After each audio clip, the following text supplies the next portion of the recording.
नमस्कार, मैं हूं डॉक्टर संतोष। आज हम बात करेंगे पशुओं में होने वाली एक ऐसी बीमारी के बारे में जो पिछले कुछ हफ्तों से न्यूज में चर्चा का विषय बना हुआ है। इस बीमारी का नाम है लंपी स्किन डिसीज। इस वीडियो में हम बात करेंगे यह बीमारी होने की वजह क्या है, कौन कौन से पशुओं में यह बीमारी पाई जाती है, किस प्रकार से यह बीमारी एक पशु से दूसरे पशुओं में फैलती है। हम बात करेंगे कि यह बीमारी जिस पशुओं में पाई जाती है उनमें क्या क्या लक्षण दिखाई देते हैं और जिन पशुओं में यह बीमारी दिखाई देती है उनको मैनेज कैसे किया जाता है। मनुष्यों में इस बीमारी का क्या दुष्प्रभाव होता है, मनुष्य की स्वास्थ्य पे, मनुष्य की आर्थिक जीवन पे क्या दुष्प्रभाव होता है, इसके बारे में हम इस वीडियो में बात करेंगे। सबसे पहले हम समझेंगे इस बीमारी के नाम में जो लंपी शब्द है। लंप का मतलब होता है गांठ। जिस पशु को यह बीमारी होती है उसकी स्किन पर कई छोटी बड़ी गांठें दिखाई देती है, जिसकी वजह से इस बीमारी को लंपी स्किन डिसीज कहा जाता है। यह बीमारी एक वायरस की वजह से होती है, जिस वायरस का नाम है लंपी स्किन डिसीज वायरस। यह वायरस मंकी पॉक्स वायरस की फैमिली से ही बिलोंग करता है। इसी प्रकार के दो और वायरस है जो भेड़ों में शिप पॉक्स करते हैं, जिस वायरस का नाम है शिप पॉक्स वायरस। एक और वायरस है जो बकरियों में गॉट पॉक्स करता है, उसका नाम है गॉट पॉक्स वायरस। इसी वजह से got pox vaccine lumpy skin disease को फैलने से रोकने के लिए दी जाने वाली वैक्सीन है। लंपी स्किन डिसीज वायरस जिन पशुओं को प्रभावित करता है वो है गाय और भैंस। भैंस की चमड़ी मोटी होती है और उसकी इम्यूनिटी जो है, रोग प्रतिकारक शक्ति गाय की कंपैरिजन में ज्यादा होने की वजह से गायों में यह बीमारी ज्यादा पाई जाती है। इसी वजह से समाचारों में यह चर्चा का विषय बना हुआ है। यह बीमारी हमेशा से अफ्रीका के कई सारे देशों में पाई जाती है। धीरे धीरे यह बीमारी काफी यूरोपीय देश और एशियाई देशों में भी पाई जा रही है।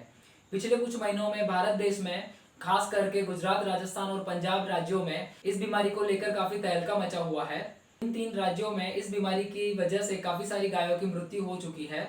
गुजरात के कच्छ डिस्ट्रिक्ट में काफी सारी गायों की मृत्यु हुई है, जिससे हमें काफी नुकसान हुआ है। अब हम बात करेंगे यह बीमारी फैलती कैसे है। यह बीमारी एक पशु से दूसरे पशु में कई तरह की मक्खियां, मच्छर और खून चूसने वाले जंतु की वजह से एक से दूसरे पशु में फैलती है। यहाँ महत्वपूर्ण बात यह है कि यह बीमारी इंसानों के स्वास्थ्य को किसी प्रकार से प्रभावित नहीं करती है।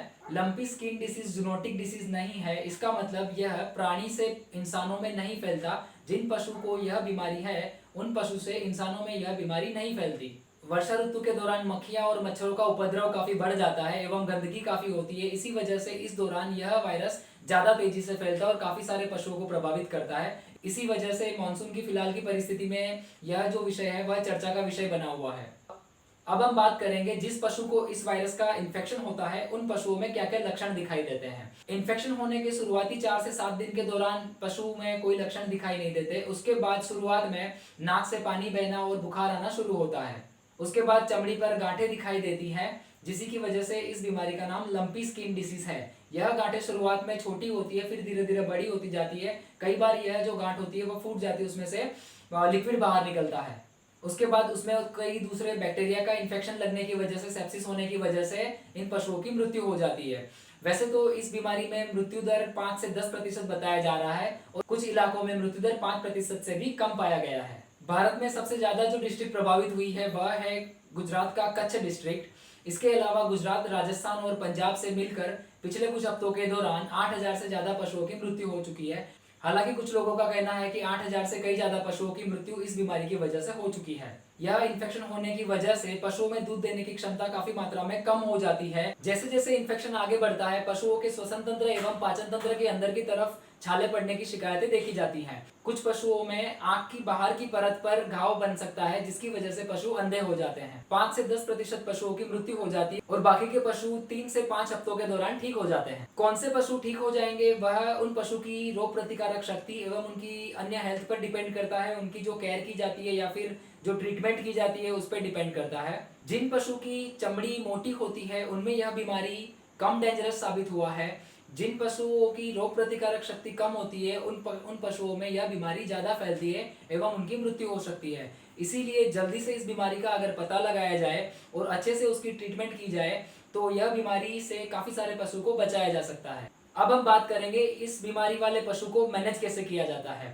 सबसे इंपॉर्टेंट चीज है कि जो पशु को यह इन्फेक्शन हुआ है उस पशु से दूसरे पशुओं को इसका इन्फेक्शन ना हो, उसको किस तरह से रोका जाए। तो जैसे मैंने आपको बताया कि यह बीमारी कुछ प्रकार की मक्खियां, मच्छर एवं खून चूसने वाले जंतुओं की वजह से होती है। तो साफ सफाई रखने की, गाय भैंस के तबेलों में साफ सफाई रखी जाए और जरूरी जंतुनाशक दवाइयों का छिड़काव किया जाए ताकि मच्छर और मक्खियों का उपद्रव कम किया जाए तो इस बीमारी को फैलने से काफी हद तक रोका जा सकता है। जिन पशुओं में लंपी स्किन डिसीज के जो लक्षण दिखाई देते हैं, तुरंत ही उन पशु को अन्य अच्छे पशुओं से अलग कर लेना चाहिए एवं उनके तबेले को साफ कर लेना चाहिए। लंपी स्किन डिसीज के लक्षण दिखाई देते ही पशु के बारे में सरकारी चिकित्सालय में इन्फॉर्म कर दिया जाता है।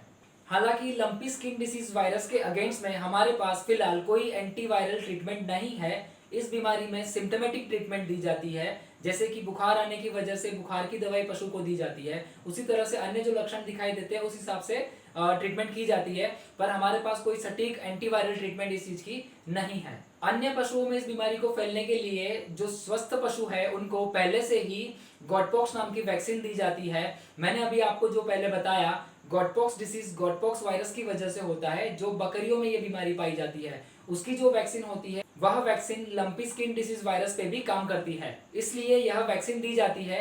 फिलहाल देश में काफी लाख पशुओं को यह वैक्सीन दी जा चुकी है एवं काफी लाख डोज खरीदे जा चुके हैं और काफी सारे पशुओं को ये वैक्सीन दी जाने का काम चल रहा है। इस बीमारी के बारे में पता चलते ही भारत सरकार ने गुजरात, राजस्थान और पंजाब राज्यों से जो पशुओं का व्यापार किया जाता है उस पर नियंत्रण लगा दिया गया है, ताकि यह वायरस एक जगह से दूसरे जगह में ज्यादा मात्रा में ना फैले।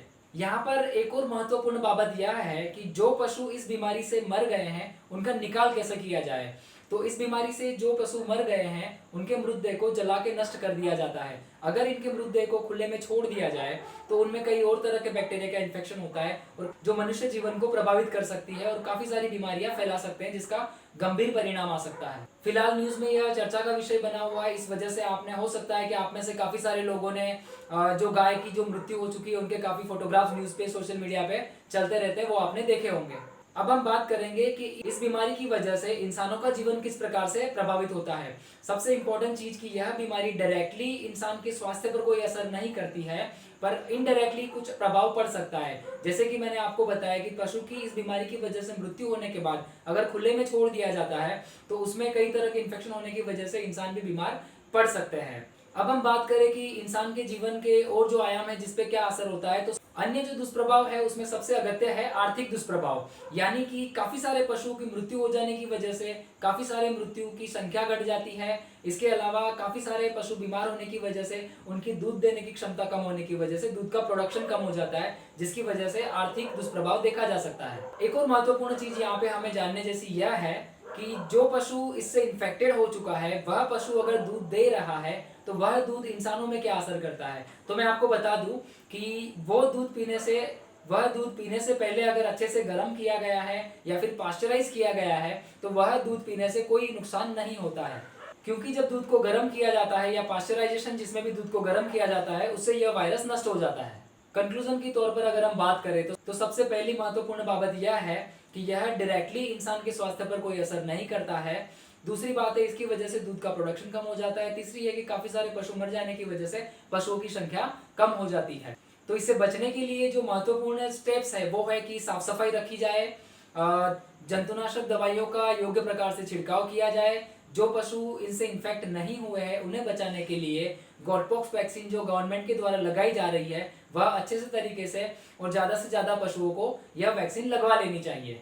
अगर अन्य प्रदेश से कोई पशु खरीद के लेकर आ रहे हैं तो उस दौरान हमें ध्यान रखना चाहिए कि पहले से वो पशु इन्फेक्टेड एरिया से तो नहीं आया है या फिर वह पशु को पहले से कोई इन्फेक्शन तो नहीं है, ताकि हम वहाँ जब उस पशु को घर लेके आते हैं तो हमारे और जो पशु है उनमें साथ साथ यह बीमारी ना फैले। ऐसी इन्फॉर्मेशन पाने के लिए चैनल को सब्सक्राइब कीजिए, लाइक करें एवं अन्य दोस्तों में शेयर करें।